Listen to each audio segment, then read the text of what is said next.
नमस्कार, मैं कमलेश कबीर आपका फिर स्वागत करता हूं इस नए एपिसोड में। आज हम बात करेंगे आम आदमी पार्टी और पंजाब की राजनीति के ऊपर, क्योंकि कुछ दिनों से जो है वो पंजाब की जो सियासत है वो गरमाई हुई है और उसके पीछे के कारण क्या है, आज हम उन्हीं की बात करेंगे।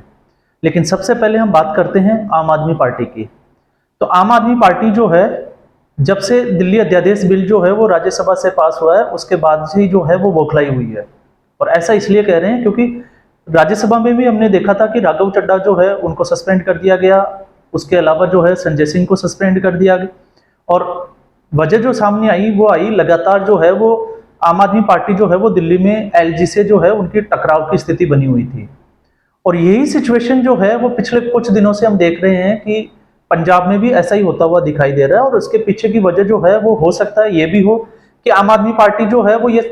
दिखाना चाहती हो, क्योंकि चुनाव आने वाले हैं, तो चुनाव में ये दिखाना चाहती हो, सिंपैथी गेन करना चाहती हो कि देखो कि केंद्र सरकार जो है वो हमें काम करने नहीं दे रही। इसके अलावा जो है हम बात करेंगे किसान आंदोलन की, और साथ में ही हम बात करेंगे इंडिया अलायंस जो अभी बना है उसकी आगामी बैठक की। तो सबसे पहले हम बात करते हैं इंडिया अलायंस की जो आगामी बैठक है उसके बारे में। तो उसके बारे में अगर हम देखें तो इंडिया जो है उस अलायंस का पार्ट है आम आदमी पार्टी, और आम आदमी पार्टी जो है उसमें शामिल होने जा रही है। लेकिन अब जो है वो स्थिति जो बनी हुई है वो ये बनी हुई है, पहले हमने देखा कि दिल्ली जो कांग्रेस कमेटी है, प्रदेश कांग्रेस कमेटी, उसके जो संदीप दीक्षित है, और इसके अलावा जो है राहुल गांधी और मल्लिकार्जुन खड़गे की जो मीटिंग हुई उसके बाद में जो है वो टकराव की स्थिति उत्पन्न हुई। उसके बाद में हमने अलका लामा का जो स्टेटमेंट देखा कि कांग्रेस पार्टी जो है वो दिल्ली में 7 सीटों पे अपनी तैयारियां कर रहे हैं, चुनाव लड़ने की जो है वो तैयारियां पूरी जोर शोर से कर रही है। उसके थोड़ा से समय बाद में ही जो है वो दिल्ली की सरकार के जो मंत्री है सौरभ भारद्वाज, उनका स्टेटमेंट आया, और उनका जो स्टेटमेंट था वो काफी जो है वो कांग्रेस के लिए अच्छा नहीं था। लेकिन उसके बाद में जो है वो स्थिति स्पष्ट हुई और कांग्रेस जो है उसने अपने पैर वापस थोड़े से पीछे खींचे, और फिर आम आदमी पार्टी जो है वो इस अलायंस की जो बैठक है उसमें जाने के लिए तैयार हुई। लेकिन अब हम बात करते हैं पंजाब स्टेट की। पंजाब जो है वो पूर्ण राज्य है, दिल्ली हमने देखा कि वो एक राजधानी क्षेत्र है, लेकिन पंजाब जो पूर्ण राज्य है इसमें हमने देखा कि आम आदमी पार्टी और कांग्रेस पार्टी, सेंट्रल गवर्नमेंट में इनके जो दोनों के जो आला कमान है वो चाहते हैं कि इनका अलायंस हो, सीटों का बंटवारा हो। लेकिन उसके बाद में जो पंजाब की जो प्रदेश जो कांग्रेस कमेटी है उसके जो प्रताप सिंह बाजवा है, उनका स्टेटमेंट सामने आया, और उस स्टेटमेंट में उन्होंने कहा कि हम लोग जो है वो कतई जो है वो पंजाब में आम आदमी पार्टी के साथ गठबंधन नहीं करेंगे, हम सभी सीटों पे चुनाव लड़ेंगे और आम आदमी पार्टी को हराएंगे।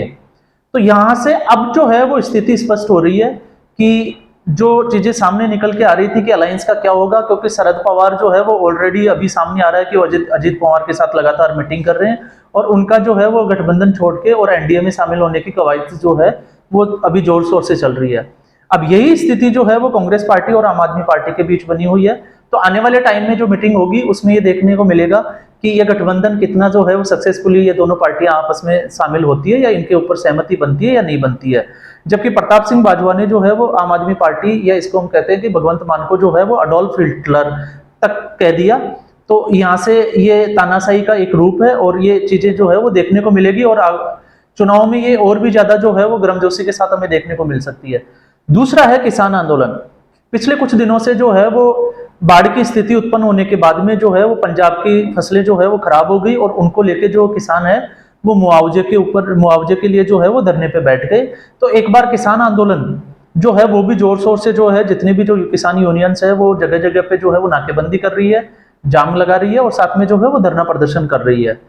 इसी के साथ में जो है हमने पंजाब हरियाणा हाईकोर्ट का जो है एक पिछले दिनों में एक स्टेटमेंट देखा था, एक ऑर्डर दिया था, वो पंजाब गवर्नमेंट को दिया था कि कौमी एकता की जो धरना प्रदर्शन जो मोहाली और चंडीगढ़ के बीच में जो किया जा रहा है, हाईवे को जो बंद करके किया जा रहा है, तो हाईकोर्ट ने सख्त लहजे में कहा था कि इसको जो है वो गवर्नमेंट अगर चाहे तो वो बहुत कम समय में हटा सकती है, लेकिन इसके लेके पंजाब सरकार है उसकी नीयत साफ नहीं है। तो यहाँ पे भी जो है वो पंजाब सरकार पे एक सवालिया निशान जो है वो पंजाब एंड हरियाणा हाईकोर्ट ने उठाया। अब हम बात करते हैं,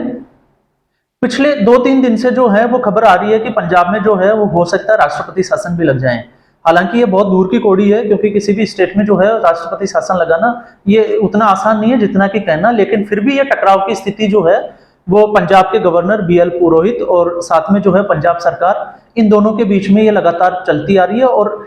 जब से ये राज्यसभा में अध्यादेश बिल जो पास हुआ है उसके बाद में ये थोड़ा और ज्यादा जो है वो टकराव की स्थिति बन गई है।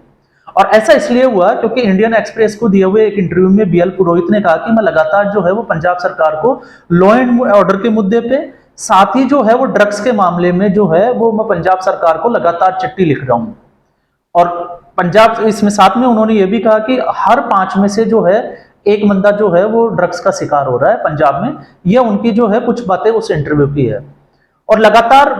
उनका कहना है कि मैं लगातार जो है वो भगवंत मान को चिट्ठी लिख रहा हूं, लेकिन चिट्ठी का जो जवाब है वो नहीं आ रहा। और जवाब में जो है वो मुझे ये कहा जा रहा है जो उनका लहजा जो है भगवंत मान का वो ठीक नहीं है, वो कुछ भी जो है अनाप शनाप जो भी उनके दिमाग में आता है वो जो है वो बोल देते हैं। और उसी का जो है उन्होंने एग्जाम्पल भी दिया कि मैं चिट्ठी जो लिखता हूं वो किसी पंजाब के किसी मुद्दे को लेकर लिखता हूं, लेकिन भगवंत मान ये कहते हैं कि आजकल मुझे राज्यपाल जो है गवर्नर लगातार लव लेटर लिखे जा रहे हैं। तो एक तो मेरी चिट्ठी को उनको कहना यह है कि वो लव लेटर बोल रहे हैं और साथ में जो है वो उनका जवाब नहीं दे रहे। और जवाब नहीं देने के साथ में उन्होंने वो कह रहे हैं कि आप नागपुर से हो, आपको जो है वो राजस्थान जाना चाहिए, पहले आप राजस्थान के थे, राजस्थान से आपको चुनाव लड़ने चाहिए और चुनाव लड़ने के बाद में जो है आपको वहां पे ऐसे ऑर्डर जो है वो देने चाहिए। साथ में जो है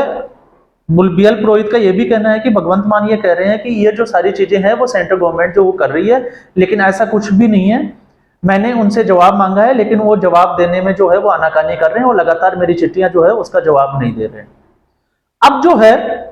जब इसमें भगवंत मान का भी अगर हम पक्ष की बात करते हैं तो भगवंत मान देखते हैं। भगवंत मान का कहना है कि ये जो है वो बार बार मुझे चिट्ठियां लिखे जा रहे हैं और इन्होंने जो है वो बहुत सारी चिट्ठियां लिखी, जिनमें से कुछ चिट्ठियों का मैंने जवाब भी दे दिया और कुछ चिट्ठियां जो है उनके जवाब मुझे जो है वो लेने हैं और उसके बाद में मैंने देने हैं। लेकिन गवर्नर जो है वो यहाँ पे जो है वो अपना रूल जो है वो लगाने की कोशिश कर रहे हैं। अब इस स्थिति में जो है वो देखने वाली बातें जो है वो गवर्नर का क्या कहना है और भगवंत मान का दोनों का अपना पक्ष है।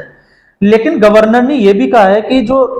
जब ये विधानसभा सत्र जो बुलाने का अधिकार होता है वो किसी भी स्टेट का जो है, जो भी पूर्ण शासित राज्य है उसमें जो है वो राज्यपाल का होता है। लेकिन इन्होंने जो है वो राज्यपाल की बिना अनुमति के जो है वो विधानसभा का सत्र बुलाया, उसमें कुछ बिल पास किए और बिल पास करने के बाद में जो है वो उनके ऊपर जो साइन के लिए या सहमति के लिए जो है वो राज्यपाल के भेजे जाते हैं। तो जब जो विधानसभा सत्र जो राज्यपाल की विदाउट परमिशन के अगर बुलाया जाता है तो उसको इलीगल माना जाता है, ये BL पुरोहित का कहना है। तो इस सिचुएशन में जो बिल है वो इलीगल होते हैं या फिर लीगल है, ये कुछ चीजों पे वो डिस्कशन कर रहे हैं। साथ ही में उन्होंने ये भी कहा कि अगर यही सिचुएशन चलती रही, लॉ एंड ऑर्डर की स्थिति और ड्रग्स का जो है ये मैटर अगर बढ़ता ही चला जाएगा तो हो सकता है मुझे ये डिसीजन भी लेना पड़े कि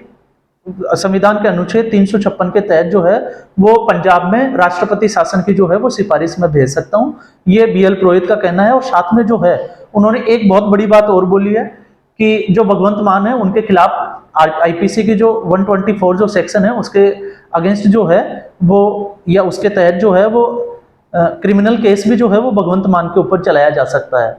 तो अब ये जो चीजें हैं ये आ रही है कि, और ये ऐसा इसलिए हो रहा है क्योंकि लोकसभा चुनाव आने वाले हैं और लोकसभा चुनाव में आम आदमी पार्टी तो ये साबित करने में लगी रहेगी कि जो है ये सेंट्रल गवर्नमेंट कर रही है और सेंट्रल गवर्नमेंट जो है वो दिल्ली के बाद में हमें जो है वो पंजाब में भी काम नहीं करने दे रही। साथ में राज्यपाल जो है वो अपनी पावर्स, क्योंकि राज्यपाल की भी अपनी पावर्स है, तो वो भी अपनी जो पावर्स है उनको देख के जो है वो चिट्ठियां लिख रहा है, उनके जवाब मांग रहा है। तो ये लगातार टकराव की स्थिति बनी हुई है और ये लोकसभा चुनाव तक ऐसे ही रहने वाली है। लेकिन अब देखने वाली बात यह होगी कि आगे जो है वो किस लेवल तक बढ़ जाती है, क्योंकि राष्ट्रपति शासन जो है वो कहना तो बहुत आसान है लेकिन राष्ट्रपति शासन जो है वो लगाना उतना ही मुश्किल है।